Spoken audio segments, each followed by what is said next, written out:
welcome to the Swift Half, your weekly session of chat from the UK OCR and adventure running scene. Each week, pub landlord Alan and our favourite regular Ian discuss races, runners and anything else that comes to mind. So pull up a pew, pour yourself a drink and join us for the Swift Half. Ian, my friend, welcome to the Swift Half again. How are you? I think somehow, Alan, you've given me COVID. Well, you do sort of spend that much time with me that you're always going to catch whatever I get. So I've actually virtually got rid of the lurgy now and you've got it. That's true. And listener, just confirm, I have no clue whether it's COVID or not. It's probably just a cold. It probably is just a cold. But I should be recording a lot of podcasts at the moment because I've got that really deep sensual voice at the moment, like a radio presenter. So maybe we should just record like a month's worth of these. So we're going to predict the news for the next month just so we can record while you think you've got a good voice. We've been doing it for 2 years and no one's noticed yet. We make the news up and then we release it at a later date. Is that what you're trying to say? Exactly. We record so many segments, listener. That's why our bridges are so good, because we've pre-recorded all the segments and Alan just rings me up on a Thursday night and says, Ian, just record these bridges and I'll piece these segments together because all our predictions come true. Was that monk who used to predict things? It was a famous monk, wasn't there, something? I want to say Nostradamus, but he might have been a vampire. No, I think you're right. Nostradamus, yeah. And used to predict certain things that happen in the world. Not as good as each year they have that ferret that does, not each year, every 4 years, the World Cup, they have a ferret that predicts the winners of each match. He's spot on, that ferret. You should not talk about Gareth Southgate like that. I love that. Gareth Southgate. He's not the England manager now, is he? And we've got another foreign, I don't even know the England manager, but another foreign person, I think, haven't we? Yeah, I don't actually know who's the new manager. And I know United's got a new manager as well. I've no clue who that is. And I'm not keeping up. I'm doing a really poor job of keeping up with sports. Have you noticed, Alan, since been podcasting and doing sports and doing various other projects, do you find it really hard to keep up with mainstream sports? I do. I'm like, I was looking the other day at football and I was like, I saw the headlines, Manchester City lose 3 games in a row. I'm going, I didn't even know they lost 1 game in a row, never mind 3. But yeah. Exactly. And someone put a league table up, and this will date the episode so we know this is actually being recorded live. Nottingham Forest were in the top 4. Yeah, I've seen that. Does Nigel Mansell still drive for McLaren? He may do. Yeah, I think Mansell's probably still in McLaren. There's this guy called Hamilton who people have got a lot of hope for, but we'll have to see how he turns out. So it turns out, yeah. I don't follow F1 anymore either. I've not looked at results for a long time. Talking of results, what are you drinking tonight? Tell me you have been to Tesco's and got us some meal deal. I've actually been to Morrison's, and for the first time in a while, listener, I'm drinking alcohol-free beer. Woo! What are you drinking? I am drinking brand new from Brewdog, Wingman AF. No way. Guess what I'm on tonight? I have no clue. Brewdog Wingman alcohol-free session IPA. Oh, wow. Is this like when you go to a party and you're wearing the same dress as someone? I think it must be it. This is the same alcohol drink. I haven't drank Wingman AF ever because I've always had Wingman Lager, the proper IPA. But then I saw the AF and I thought, got to get some of that. I went to Morrison's too. Wow, this is really bizarre. But I guess when you're close to 200 episodes, it was bound to happen. At some point, yeah. We're not far off it. What's this? Must be 19456, something like that. I don't know. We're probably so close, we may have gone over it and not realised and hasn't done anything special. Can you believe we're into like nearly 4 years of doing this? Yeah, that is kind of scary because in about a month was the anniversary of our call with Matt B. Davis when we were putting this all together. I know. Oh, how crazy. How far we come as well. Several podcast people joining us, a whole new community and loving it, Ian. I'm loving it. Which takes us back to when we first started it, we talked about Reaper the other week. We did. Although before we go on to Reaper, take a step back. Did you ever think we would keep this going long enough to allow us to get actual talent on, like Will Chung, Becky, Chris, Libby? Real talk. No. Did, did you ever think that, yeah, and Finn as well. Sorry, Finn. Almost misspoke. And Jamie as well. Did you? Yeah. And, yeah, did you ever think we'd keep it going long enough? I didn't. Yeah, I don't know what I thought when we first started. I'll be real honest and say I didn't know where it was going to go. I was thinking COVID was still upon us, and we just needed to get out of COVID and give people hope and keep the flag flying. And that was just a hope. And I was really thinking, maybe 12 months might see us, and then 12 months came, and 2 years came, and 3 years, and gosh, and we're still going. It's like, it's crazy. I mean, just to think though that we have got talent, that actually work with us and produce these podcasts. Well, record these podcasts that we just produce and release to the thousands. It's amazing. It is remarkable. And I'm not going to go back and check, but I do wonder how many people we've actually spoken to across the various formats, with interviews and guest speakers on here, etc. I've got Martin Gemmel's going to do it now, isn't he? He's going to. This. You've done this. You've put a thought in Martin's head here. Because for a fact if he doesn't do it, Graham will do it. One of them will go back and record him now. See how many we've spoke to. I reckon it'll be hard because we've done things like the Christmas call-in show, which had dozens of people on it, and then when we're doing kind of preview episodes, we have lots of people on. It must be several hundred people, if not 1,000 people.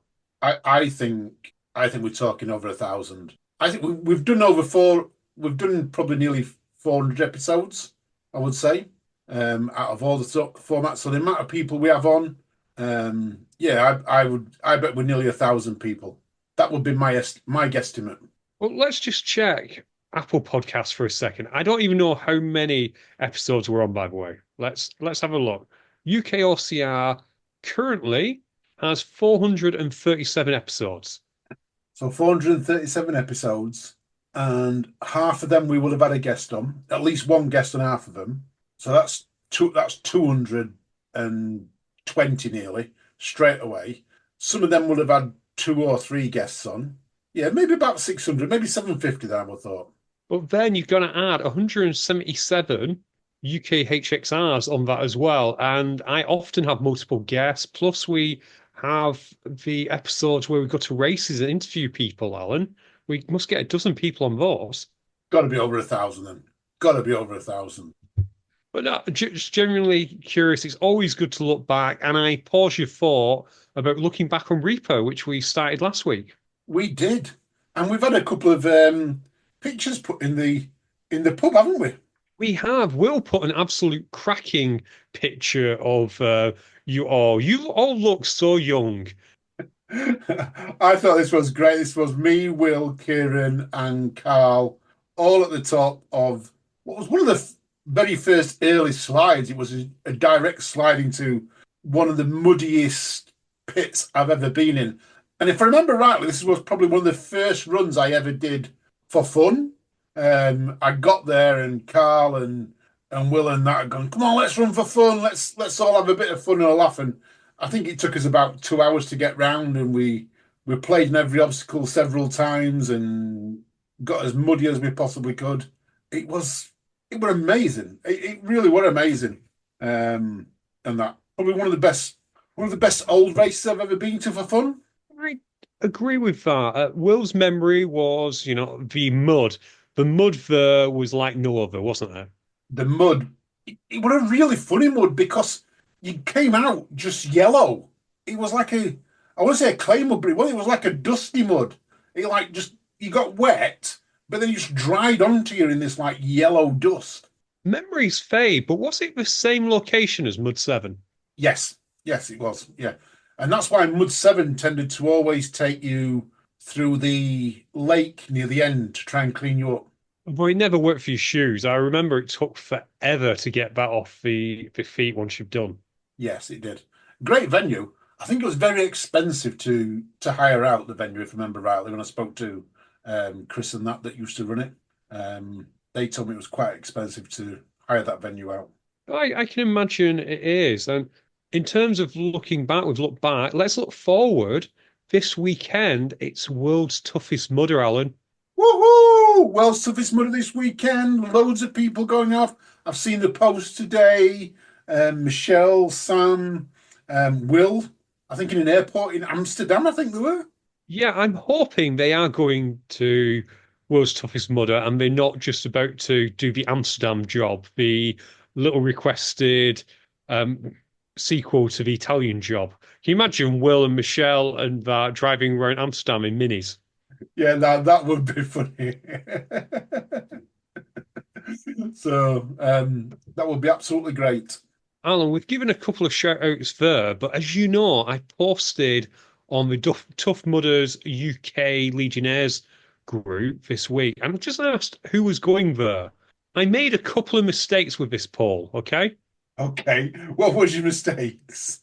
First mistake is I said attending WTM as a runner, which of course got a lot of guffaws from people who wanted to know what you define a runner as. I define a runner as someone who's competing in WTM. But anyway, by the by. The other mistake I made, Alan, was I didn't turn off audience can add options. Yeah, I've just looked at this. Ian, that's a schoolboy error. Schoolboy error there, mate. It is. What should we do? Should we do shout outs first, or do you want me to give the highlights of what's been added? Let's give the highlights of what's being added because these are just as good as everyone who's attending and that. Well, firstly, added by our good friend Steve from the pub, Steve HFD, Shropshire Mud Run, 5K and 10K World Championships. I forgot that it was World Championships for Shropshire Mud Run. I'm very happy to correct that. So good luck to Steve and also to Gary Judd, who'll be doing that. Yeah. We also had In Rome by Joanne Smith, Solo Mudder Joanne, planning to take out Maria Carey before Christmas. That was added by Jas Sutton. A little bit weird, I guess, for Jas. I'm not quite sure about that. We then Christmas carol she sings. Christmas carol she sings something. Christmas song. It may be, but it does seem a little bit specific. Really, really specific. Particularly because Mariah Carey isn't the one who'll get you into Whamageddon. Surely you want to take out the remaining member of Wham. I can't believe we're talking about taking people out here. Then we have Charlie who says switching off social media because I'm a grumpy little unicorn who isn't going this year. I feel you. I absolutely feel you, Charlie. Although saying that, come to High Rocks Manchester. It's local.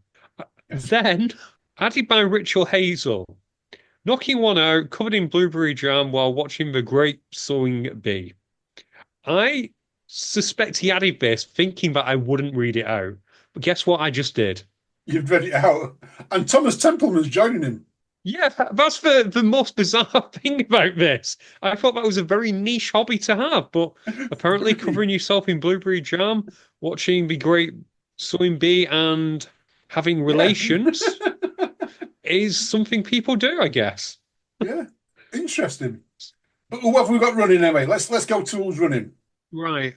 This isn't everyone who's running, but we know Michelle's there, Matt Rigby will be there, Craig Tucker, Neil Turner, Peter Gascoigne, Richard Broughton, Craig Redman, Laura Merck, Hannah Rose, Liam Flynn, Stephen Boswell, Andrew Cook, Lottie Welford, Ruth Battersea, Victoria Reynolds, Owen Hayden, Alex Gallagher, Dave Webster, Paul Hughes, Jackie Naylor, Charlie Bower, Sam Gascoigne, and Gary Andrews. What a good collection of athletes that is. Amazing, amazing. Can I do the pit crew? Of course you can. I love the pit crew because they're there to help everyone. Mike Mussard's going out there again. Vicky Gallagher and Pauline McLachlan. And Kerry-Ann Daniels is making the trip. She is indeed. I think she's helping Will. Oh, nice one. Fantastic. Like that. She may be sourcing the minis. I'm not sure. We've also got attending WTM as an MVP. We've got Pauline McLachlan, Andrew Ryan, and Alan Moore because he doesn't know how these kind of things work and he just clicked himself on. Yeah, I did. I clip myself off because I wanted to see you were doing it. Yeah, Do you I'm want not to give, going. do you want to give a shout out to some of the people who are not attending but supporting from home? I don't think we can go through all of these because there's quite a lot, but if you want to go through some of them. I will do if I could get onto it, Ian, but I'm looking at it, but it's not letting me on the machine here. I hate technology. I've had a really bad day with technology all week. Here we go.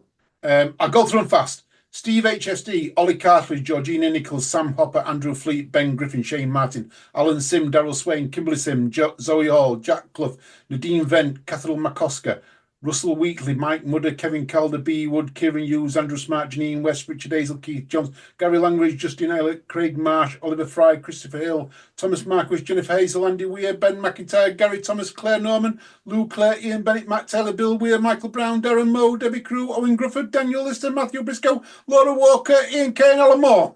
Awesome. Awesome job, Alan. And I really am laughing at those people who listen to us at double speed. That will be funny. That Will's going to come out with that one, isn't he? I can't believe you managed to get through all of them quicker than I covered the MVPs. 45 names there, Ian. Oh, 47 because I put me and you on the end just for a bit of fun. Unless you're going and not Okay. telling me. Unless you're going and you haven't told me. I don't believe I am. I'm not No, sure. I'm not either. I'm not either. Which is a pity. I'll be there next year. I'll be there next year, which is even better for us. What, all the way to Florida? You know the event's over here. So, yes, I'm saying so. I'm going over here next year. That's what I mean. Okay. Not that I'm going to Florida, but I'm going to be over here. So, talking about world's toughest mudder and that, yeah. Let's just talk about Spartan last week because we had two amazing results from the British athletes in the elite race over at Spartan last week. So we had Andrea Berquist getting 6th overall and Karen McQuarrie getting 12th overall.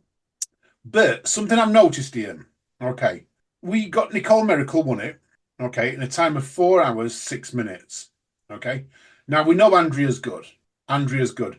Yet she was nearly 30 minutes behind in 6th place.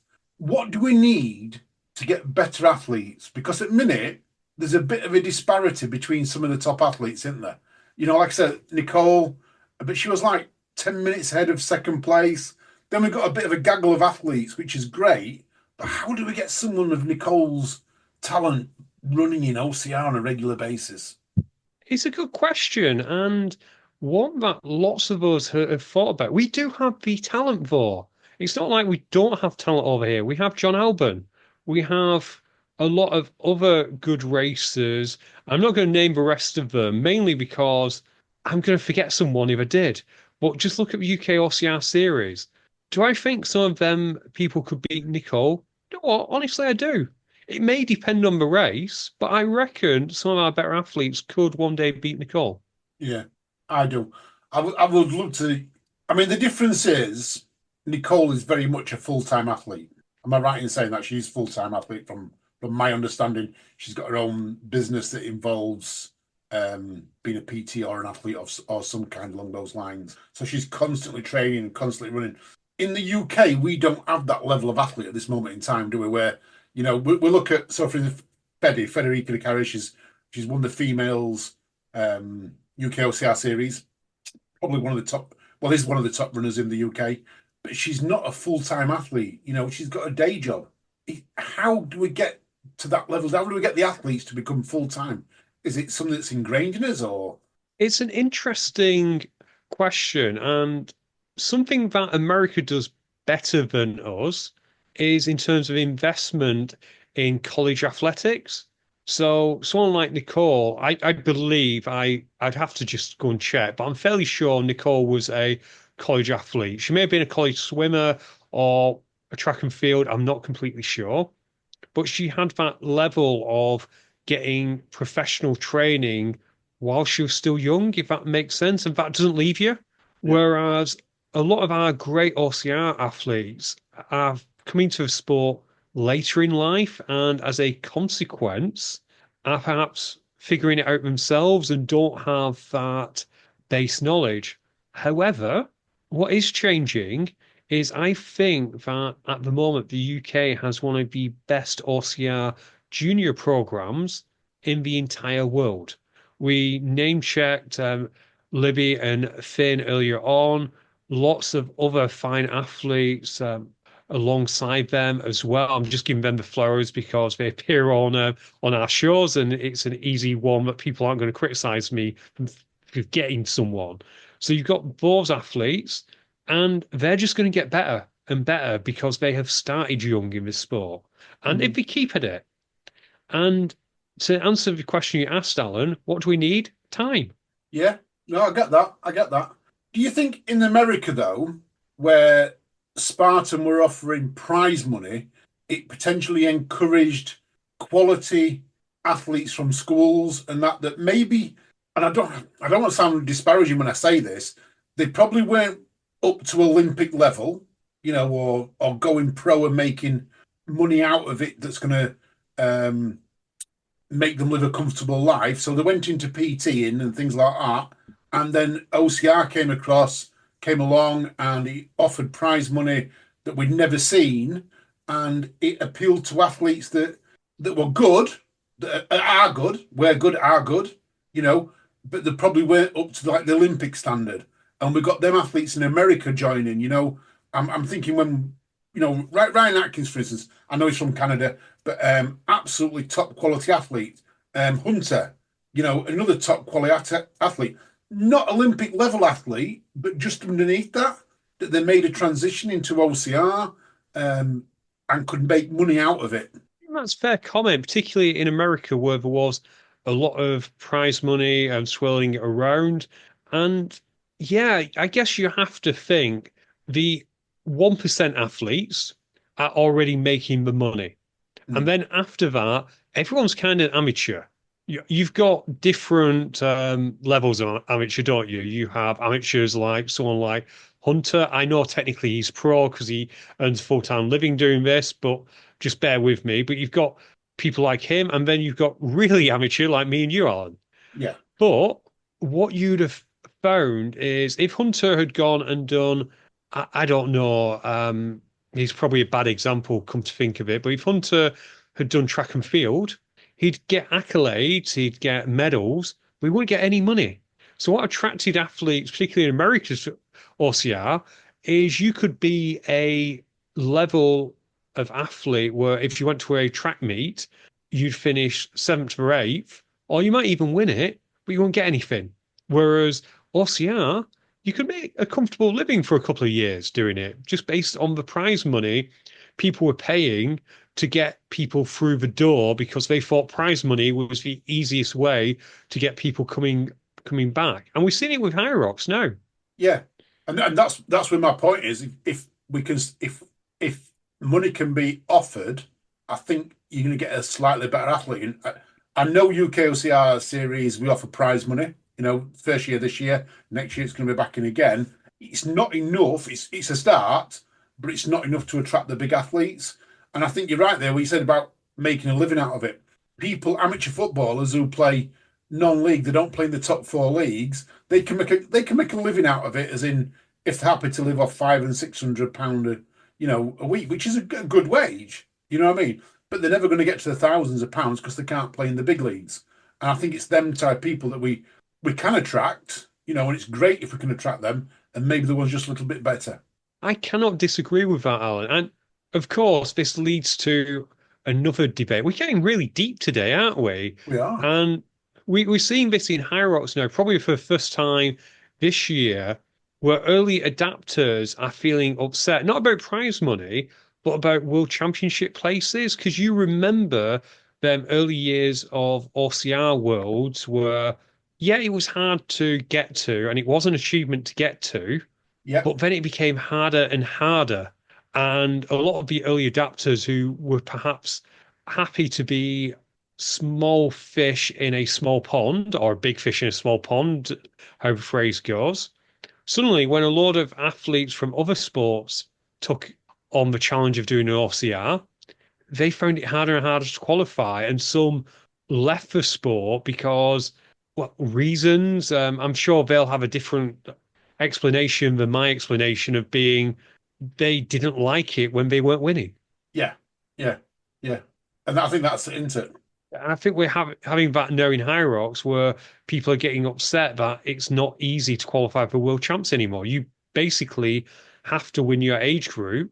And as we saw in OCR, if you're between 25 and 45, you have to be someone who could play amateur football or another sport. No, yeah, you've got to be right at that top level, aren't you? Right at that top level.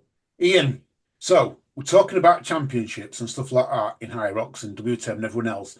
But the UK OCR series, we have got so much pressure to release some dates. Have you sorted anything out yet? Of course they haven't. Well, who can we get on to tell us and sort stuff out? Who would you want on to tell us some dates? Well, we were talking earlier about how we've attracted talent. Maybe you should reach out to one of the actual talented ones on this channel. And guess who's just walked in the pub? Talent's walked in. Becky Dio! Hey, hey, how's it going? Hi, Ian. Hi, Alan. Greetings, Hey, Becky. Becky. That was how we planned that, Ian. That was good how we planned that, wasn't it? Talent in this Absolutely. case is in the form of the chocolate medal. Fourth place, 4 races, UK OCR Series 2024, 444, and a gold. But yes. And a gold. And the doctor of Who's Hot, the real doctor on Who's Hot. Not the lab assistant. Not the lab assistant. Like to correct the record on that one. PhD. Yes, definitely. So, Becky, the news is we have got four races under the belt, I am informed. I say informed because I've seen emails that have gone back and forwards, and I've done a few phone calls. Not many, but I have done a few. Would you like to announce them for us? Because I know you're excited about this. It's because it determines your season both in racing and podcasting, and who you're going to have on. So fire away with the first four of the year. Well, it's my honor to announce the first 4 races in the UK OCR Series for 2025. So we already knew about in March, we're going to have Tartan Warrior. That's the 8K distance on March the 29th. Then the second race is Born Survivor, April the 26th. That's going to be 10K. And then we've got Nuclear Races Challenge Cup, which is 12K plus on May the 10th. And then we're going to Scotland for Spartan Race. It's the Beast distance, so 21K on June the 8th. Isn't that exciting? Yeah. It's 8K, 10K, 12K, 21K, 4 months of racing, two up in Scotland, 2 of the first 4 up in Scotland. That's like amazing. We are proper going round the UK. Definitely. And like classic OCR, classic distances, some real reliable races that we've seen before in the series, or brands that we've seen, but still some new aspects to it as well. I know people have been waiting with bated breath to put these in their calendar, and the calendars have been filling up. So we're really keen to get this news out to everyone. So hopefully everyone's going to get very excited and start planning their trips. Definitely. And a lot of these have still got the prices quite low. I know Born Survivor's still quite low. Nuclear Races, I don't think they've even launched tickets at this moment on Nuclear Races, so people can watch that spot, get them in there. They've launched the date, but not the races. Spartan Scotland, we're well in advance of that. 8 months nearly away, so you can get the best price at Spartan as well. So I think it's great that we've gotten out early. Hoping to get the other ones out as soon as possible. The ink's still wet, not quite dried on the others, but yeah, we'll be there. And we're offering prize money again next year and age categories as well. That's so good. Yeah, I mean, I think it's really, really important to have recognition for both overall categories and with the prize money. That makes a big difference to the athletes kind of committing all this time and effort and money to going to all these events and supporting the different venues. But yeah, the age group awards is also like the competition is really hotting up. Make sure you listen to the podcast at all the levels, right? All the different competitions. So there's lots to be discussed. I don't know whether anyone could make the predictions for next year yet. We had some pretty solid performances on the top spots, but everything else was pretty much up for grabs, I'd say. So Definitely. I've got a prediction. Go on. I predict that the nearest Alan will come to the prize monies when he's collecting it in.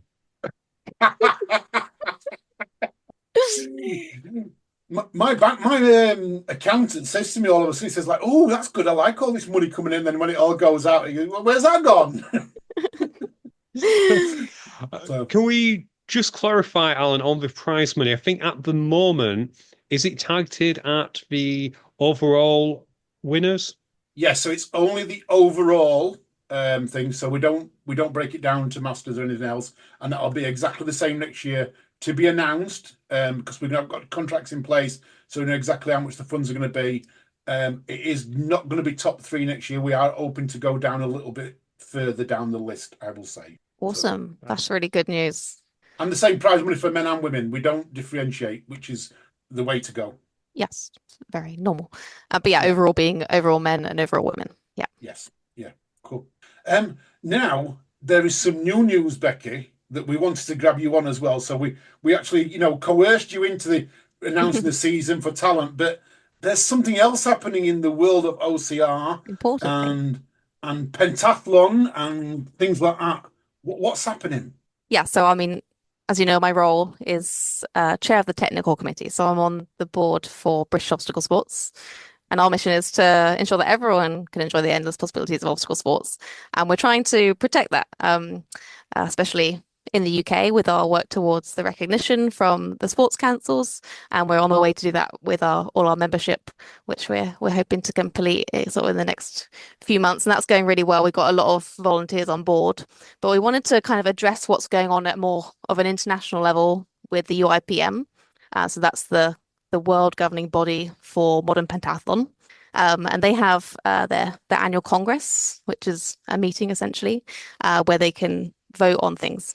And there's a vote going through there, which we've got a statement that you'll be able to read on our website and things. But as a bit of a background, obviously in the Olympics in LA 2028, obstacle is replacing the equestrian discipline. And people have been talking for quite a while about what's going to happen with the future of OCR and ninja sport as a sport in its own right.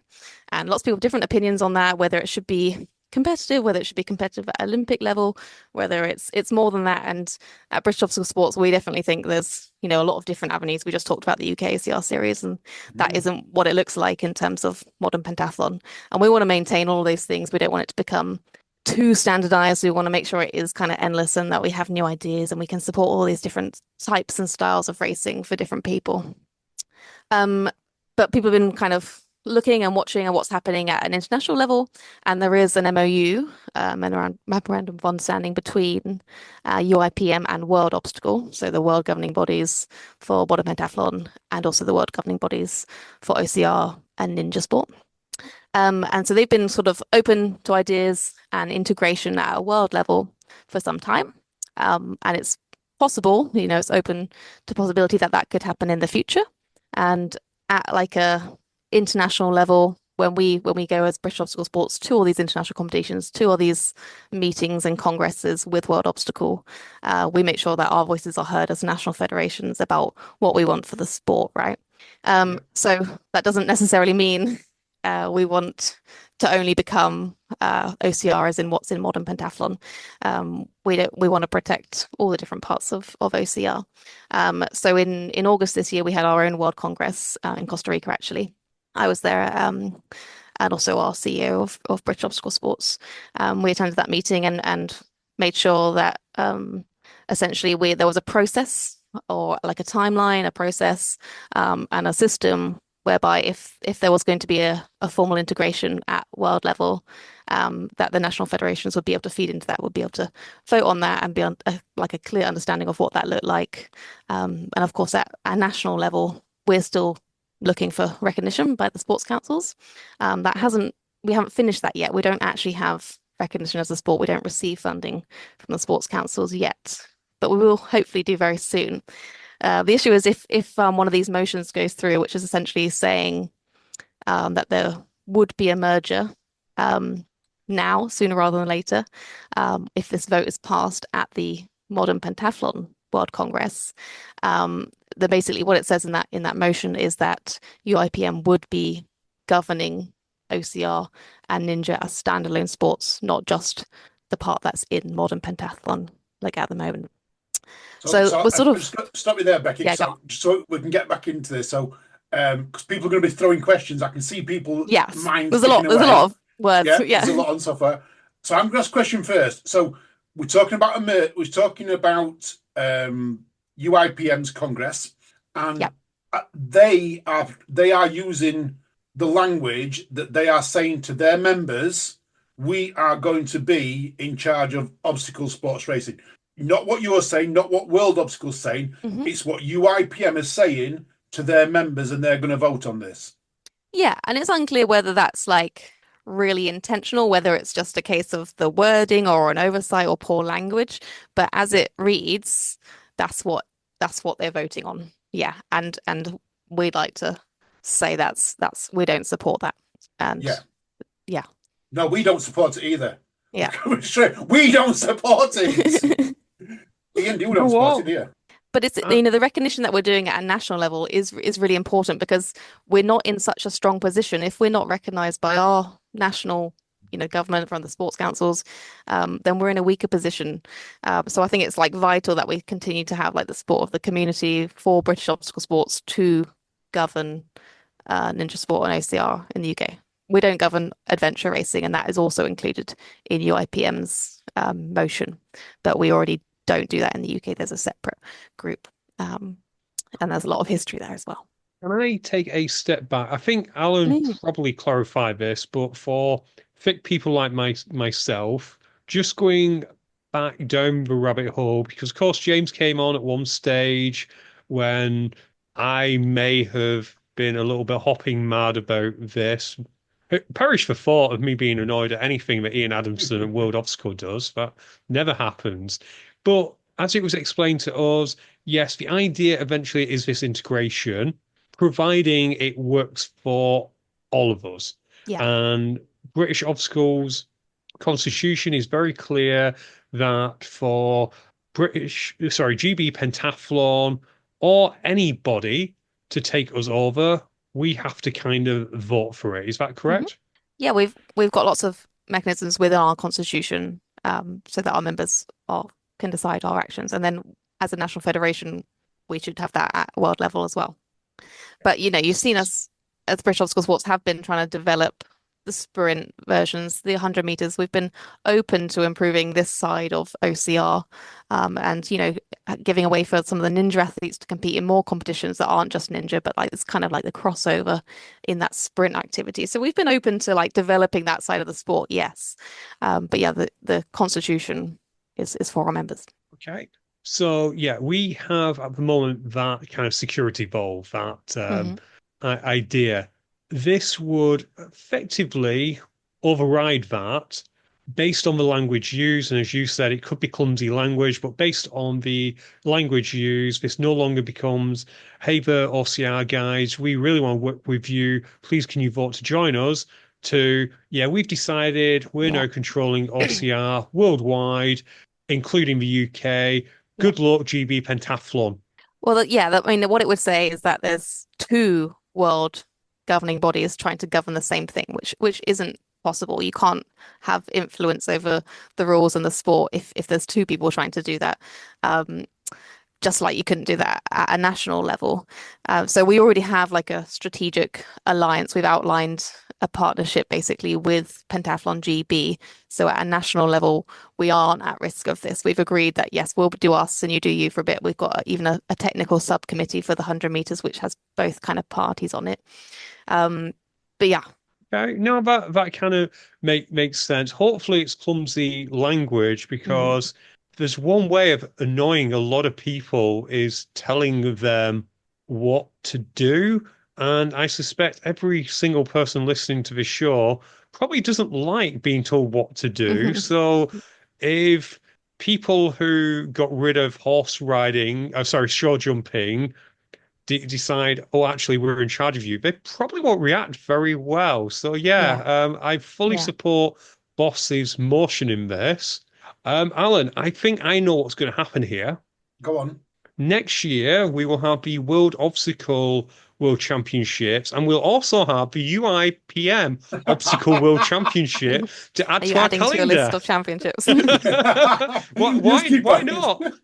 We're going to give Who's Hot Team more work. That's all we're going to do, isn't it? I mean, right now there's over like 100 national federations that are aligned with World Obstacle, that are like members of World Obstacle. So that's a lot of countries, right? That's a lot of people on board with World Obstacle governing OCR and Ninja Sport. And like over the half of them were in that meeting that I was talking about in Costa Rica, voting on this kind of or endorsing the processes that need to be in place before something like this could happen. But yeah, if this motion is sort of like accepted, it does remove some of those options, and we don't think that's a good idea. Yeah, we want So to to be get able to back on a have an serious educated. note, what are we asking on British Obstacle Sports? So what are British Obstacle Sports asking UPM, We're UIPM? asking for the wording to be changed, so not for UPM to not govern OCR Cool. and Ninja Sport as sole sports. Or change the wording that would. Change the wording of the motion, yeah, because there's sort of two clauses to the motion, and it's in like the second part, so it just needs to be adjusted there. And then we're still there's still the processes that we hope to be in place and discussions we've been open to because we want to develop the sport and we want to have an educated opinion, weigh up the pros and cons and things. And we've already decided at a national level how it's going to work with this strategic alliance with the two governing bodies kind of working together but not taking over each other. No, and I like that idea. Mm. If, let's go hypothetical here, this motion, UIPM don't change it, there's no pressure put on them from anywhere. We know Adventuration's already put it on because they're going to hashtag AR say no. Yeah. We're now going to start hashtag BOS say no, which is just a load of letters, but it'll look good on any hashtag. But we're not going to really do that, listener. That's just me just having a bit of fun. But let's just say it did go ahead. Yeah, they voted on it. Now, not in the UK, but in some countries, there is a fully recognised obstacle course federation, aren't there, in certain countries? Yeah, absolutely. Yeah. How would it affect them? Well, they're probably already established and already receiving funding, but they could be at risk of losing that. It depends on the way that it's set up in the country. We might be at risk of losing our recognition opportunity if we can't show that there's one sole international governing body. So like that could, I don't know, maybe go backwards for some of the other countries. But other countries are aligned to athletics already or something else. But really, I don't know, if we're all still supporting World Obstacle and they're not integrating yet, but this is in place, I'm not sure how it will look. It's just very unclear and it doesn't seem like it's been thought through in terms of the process. No, I'm not sure exactly how it would I have pan to out. agree. And I don't see how UIPM can govern obstacle course racing Exactly. because they don't govern fencing, or they don't govern pistol shooting, they don't govern swimming, they don't govern running. So how can they turn around and say, well, we're going to govern obstacle course racing because they don't govern any of the other four sports? They govern pentathlon, which is all the sports joined together. They can't be the sole governing body. It just doesn't seem right to me. And yeah. And we've already got some dedicated people worldwide who understand our sport, who are keen, who are volunteering. There's lots of people in the UK that are volunteering, have put a lot of effort in, and we understand it. We know the nuances, and we do think that we are the experts and that we can have influence. And we've already got these partnerships, and we've got these community groups all working hard to make things happen for people taking part at any level. So, I'd like to see that develop, and I think we have a way that works going forward. We've seen our strategic plan for BOSS. And yeah, I think we can really make a difference in the UK through what we already have within our remit. Alan, yeah, if this doesn't work, what we're going to have to do is set up modern duathlon, not the duathlon with the cycling and that. Modern duathlon consisting of obstacle racing and show jumping, because I am sure we would get popular support from people disillusioned with pentathlon. Modern duathlon, the best OCR runners, the best show jumpers. Let's do it.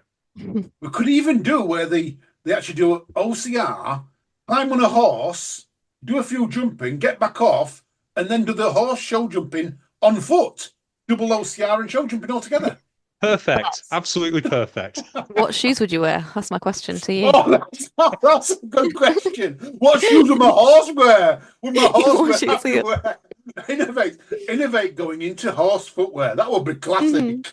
That would be. But yeah, the serious points are, the wording needs to be changed, because if it doesn't, it risks fragmenting what, in some ways, OCR can be fragmented across company lines. Do you like Spartan or Tough Mudder?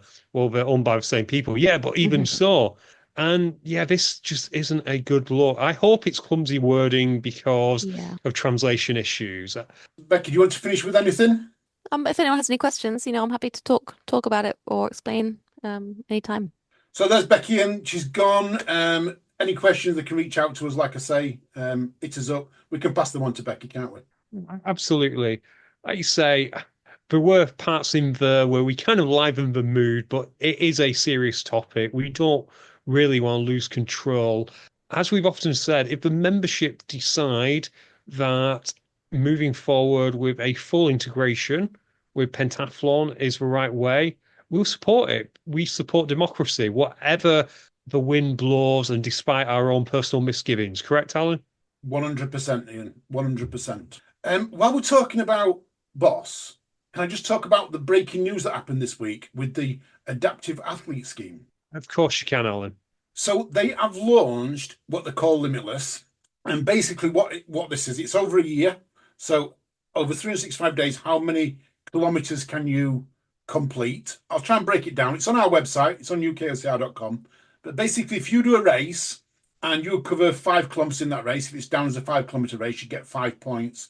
And at the end of the year, they're going to have the top male athlete and the top female athlete who covers the most distance. And I absolutely love it, Ian, is that we are recognising the adaptive athletes in the UK, on a yearly platform. It's not like a race series. Yeah, this is like people can go and do any race from the sounds of it and get points. So I quite like it. I do. I like the fact that it is done in a way where it's a challenge, but it's also something people can achieve however they wish to achieve it. Yes, you do. But I have got one thing that I'm not happy with, Ian. Oh gosh, is this going to get us cancelled? No, I don't think it is, but I will tell it. So currently, British obstacle sports recognise certain categories in adaptive athletes. So I think there's 7: PMP1, PMP2, PMP3, PMP4, PMP5, PMP5, 6, 7. Yeah, there's 7 categories, and each ones are dependent on what your disability is, what your adaptations are, and what they're needed. I would have liked to have seen, Ian, 7 categories and not one. Does that make sense? Yeah, it does. I guess this is step one. So this is stage one, and as it develops, they probably will break down into the categories. So kind of like we did with UK OCR series, where initially you had overall, and then I can't remember if it was first or second year we had masters, and now we're looking to do age group because there's sufficient demand for it. And I suspect it'll be the same in this Limitless. As we have more demand, I would hope that Boss would recognize and register which particular category each athlete fell into. Yeah, because that's what they've got on the website. So for the British champs and that, they have these categories. I was thinking to myself when I saw it, I was thinking this is absolutely great, but to get more adaptive athletes into the sport, I think they should have said, look, these are things, and we're going to celebrate also. I'd sooner celebrate more, and if we're going to give medals away, I think if they're going to break it down to 7, we should sponsor one of the divisions. No, absolutely. If we break it down to 7, by all means, we will sponsor it. Again, I guess at the moment, I don't know how many adaptive athletes are out there, but say there's 20 or so who are actively involved in OCR.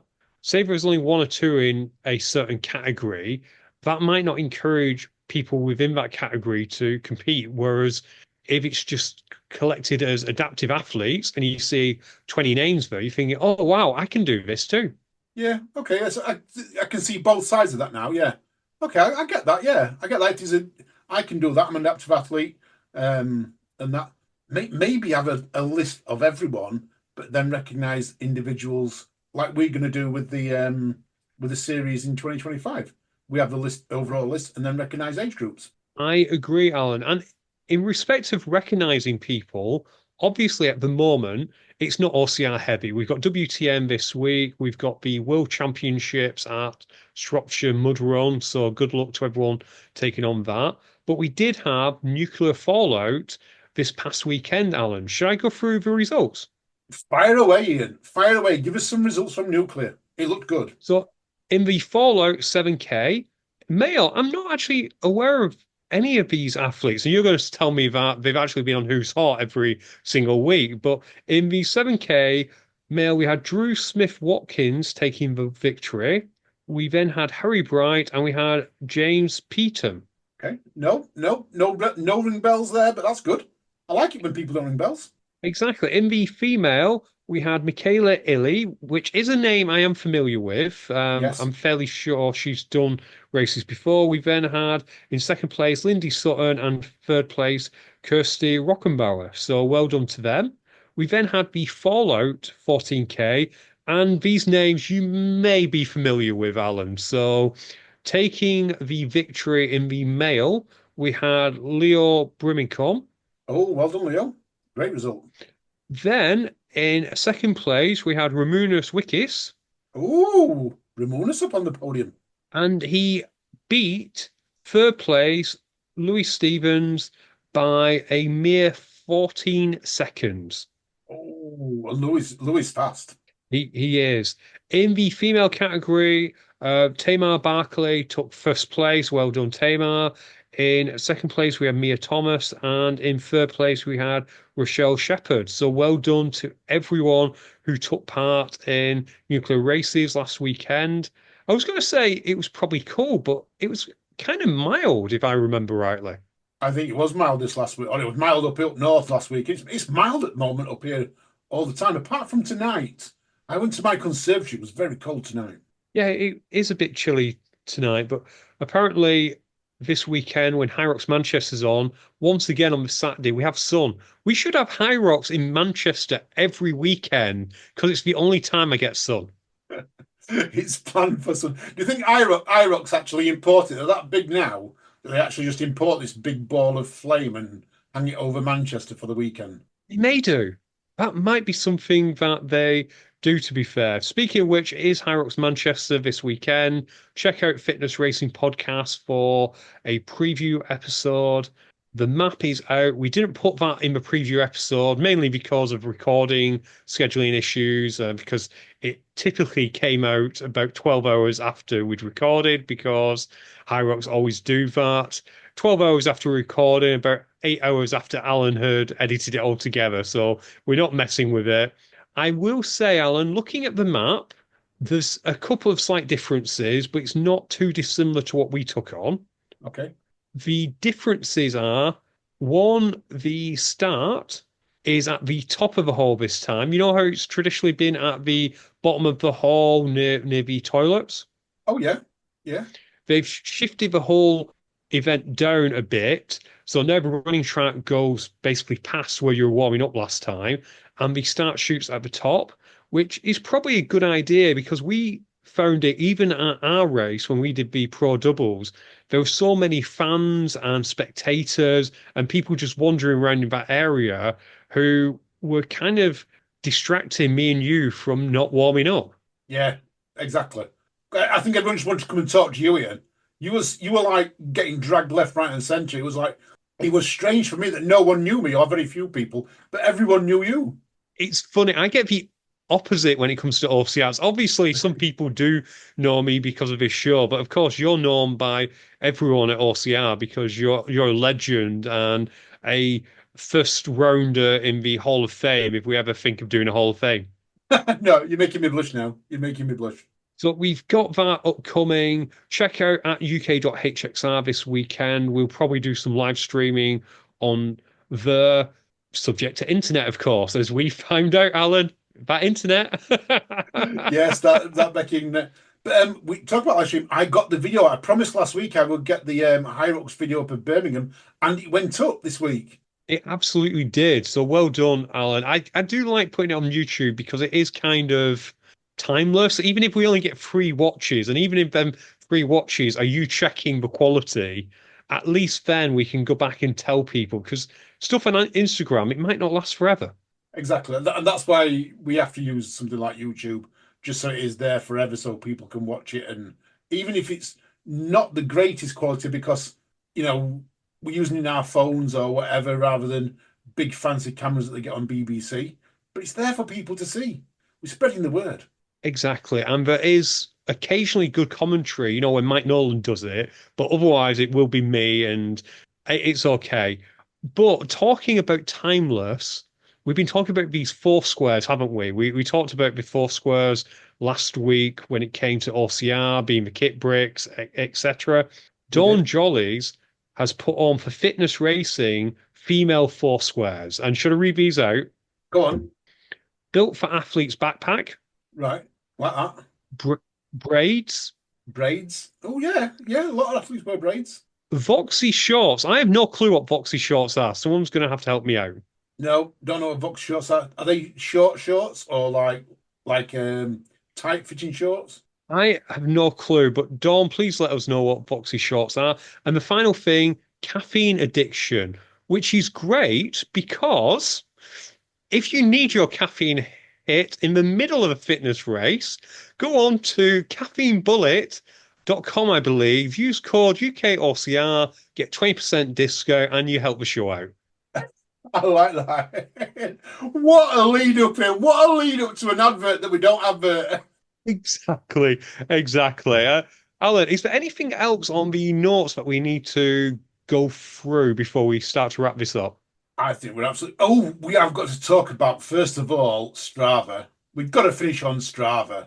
Okay, we'll finish on Strava. There's something else on there, but we'll leave that till next week about Big's backyard. It's kind of timeless, so we can discuss that next week. Yeah.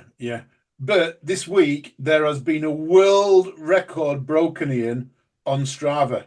It is the largest Strava drawing of a penis. This is the best ever. It's 62 miles, and a guy's gone out and drawn it on Strava. This is good. This is the best. It's going to break the internet, Ian. Forget all about all OCR. Forget about the TM at Tough Mudder, the Spartan helmet at Spartan. Someone's gone and drawn a penis on Strava. Oh my good God. Now you're free to go. Is this a sign? I'm gonna pull on this string. I better be careful how I say this. But is this just a sign that men grow old but never ever truly grow up? I'm gonna guess it's a male runner. I'll give you some details of him actually. Just one second. It's Terry Rosamond, and he set the record for the largest known GPS drawing of a penis in 24 hours. He ran, I think it was 75 miles by the looks of it. Yeah, 75 miles. It looks like he did it in quite mountainous country by the looks of it, because there is a map on there. But yeah, I think it's a legend. It's a legend. Terry Rosamond, legend. Did it in Wales. The largest known. Yeah, the largest known. Who was doing this research? Yeah, who goes through Strava and looks for it? There's a lot of people drawing stuff, aren't there? So yeah, but it's there. I wonder. You reckon someone on Strava would be able to write out UK OCR? Oh, the largest UK OCR. I don't care what size. I just want to see UK OCR in Strava drawing. Oh, I'm going to find a route now. I need to find a route now for UK OCR. That's going to be a classic, that. Yeah, I wonder, because I recall that. Do you remember when Tough Mudder did their COVID challenges? Yeah. One of them was to do a GPS TM, and it looked horrendous. It really always did look horrendous. But I do wonder, if you plan out your route, maybe use cones, whether you could do UK OCR. That would be cool. Yeah. Or someone do something and let us know. Just hit us up and we'll give you a shout out. No, absolutely. And before I wrap it up, big shout out to everyone doing WTM this coming weekend. Enjoy yourselves, have fun. There's a lot of stress in the world at the moment, so just go and have fun. But it doesn't matter whether you do 10 miles, whether you do 10,000 miles. Although if you do 10,000 miles, you're coming on the show. But it doesn't matter how many miles you do. And to be fair, if you do 10 miles, you probably can come on the show too. So it's the way we go. Just go and have fun. Alan, do you agree? Completely, Ian. It's all about going out there, getting off the couch, putting yourself in the mix, and enjoy it. And on that, I'm going to say it's goodbye from me. And listeners, you take care, you stay safe, and you keep on running, and we'll speak to you all soon. Bye. Now, I know you thought we'd gone, but I am back with a special lock-in. Been a jam-packed episode, this one, but we promised you we would bring you further news as soon as we got to find out of Field Fit Challenge. Yes, Jack Carpenter's Field Fit down there. In fact, I don't even know where it is, but anyway, we'll find out in a second because I have got Ipswich, and you heard Wendy jumping on there. I've got Wendy Brothers and Dave Peters join me to tell me more about it. Hi guys, how are you? All good. I'm very good, thank you. Yeah, it's great to be back on. It's been a long time. Cool. First of all, I want to say it's amazing what you guys are doing. I'm following Jack's story quite closely. I'm on his Instagram at least 2 or 3 times a week. And I know a lot of our listeners are as well. And everyone wants to help. It's great how much his GoFundMe's raised for him and his family. And things like that.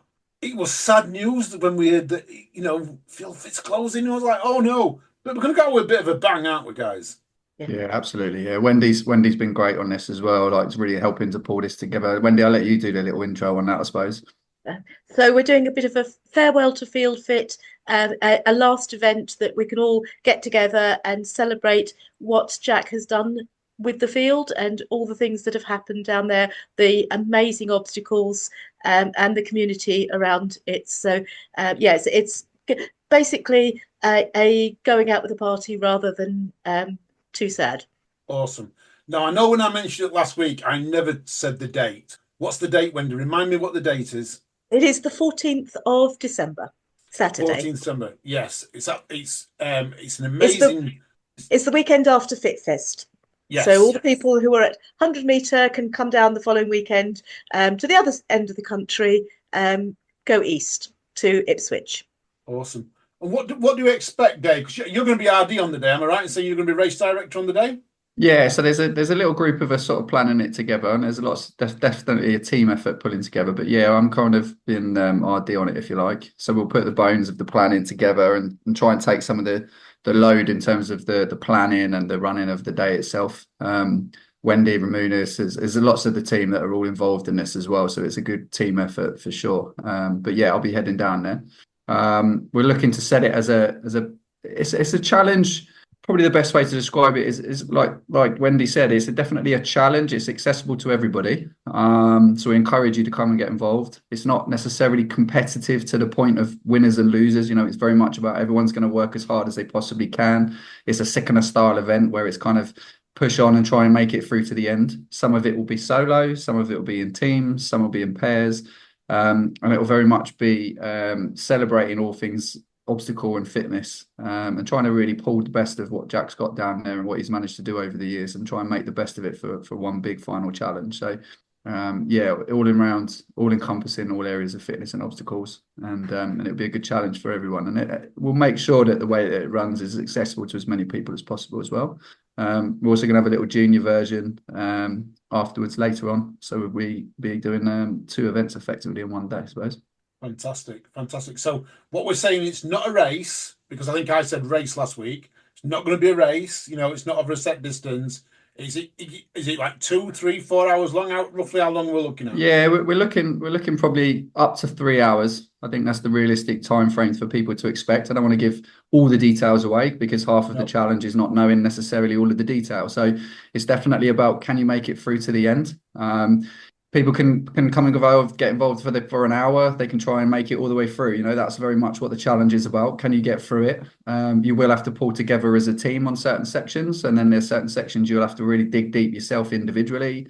And then there'll be some, like I say, somewhere you're working with a partner to really kind of grind out and get the best of yourselves out there. So we'll try and balance those teams and pairs out to make sure that we can all get a good challenge out of this. And it's very much about, can you make it through to the end? Awesome. I'm loving the sound of it. So I'm thinking like dig deep. Could we be digging holes? I'm thinking, pulling together. Could we be pulling trees down? Oh, I don't know. My mind's going crazy now thinking about not knowing. You're right. It's part of the challenge and lets your mind go crazy.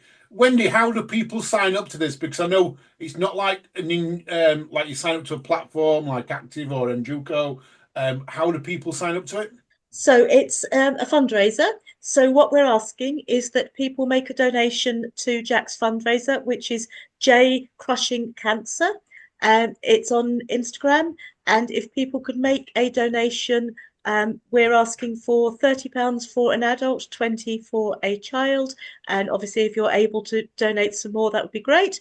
Once you've done that, could you just drop me a line or drop Dave a line and just say, so that we then add you to the list of who's attending, and yeah, then we'll work it out from there.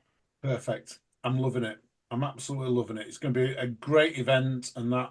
And do we know anyone who's going so far? Who do we have to watch? No, just so the Who's Hot team. Maybe we should get the Who's Hot down there and we tell should do. Who's going to win it. I mean, as it hasn't been publicised, we do have a few people signed up already. So yeah, we've got quite a good range from age 10 to 60. Ramonis is definitely going to be there, and there's quite a few others that are definitely going to be there. We've got some pretty good athletes coming, right mixture. So it should be really good appeal to everybody. The main focus is having fun and fundraising, but obviously some of them are going to be very competitive on the day. Awesome. I'm loving it. I'm loving it. Guys, thank you for coming on. Keep us informed on all of this all the way through, because we want to fund it. Unfortunately, I can't make it down there. And there is a reason why, that my partner Portland has booked me to go on a train ride to sing carols on a steam train on the 14th of December. So unfortunately, I can't make it. I would definitely love to have been down there with everyone else enjoying it. But good luck. Keep us informed. And listeners, get in there, get down there. If you're down there in time, you want to get down, fill your boots, get on down there, enjoy it. You're going to have so much fun down at Field Fit. Big, massive field, great obstacles, and you've got a great RD to look after you down there. And we will also have a raffle on the day, which we can sell tickets in if you contact me in advance.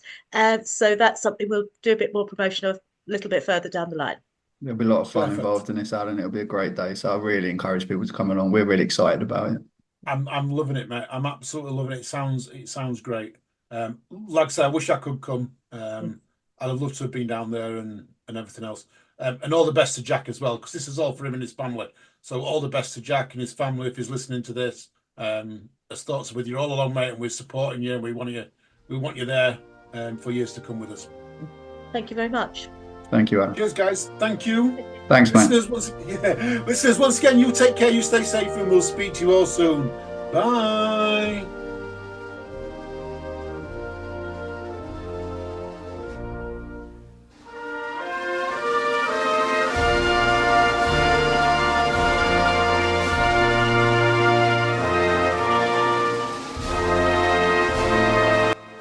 Becky's gone. There we go, mate. She's vanished. Left us.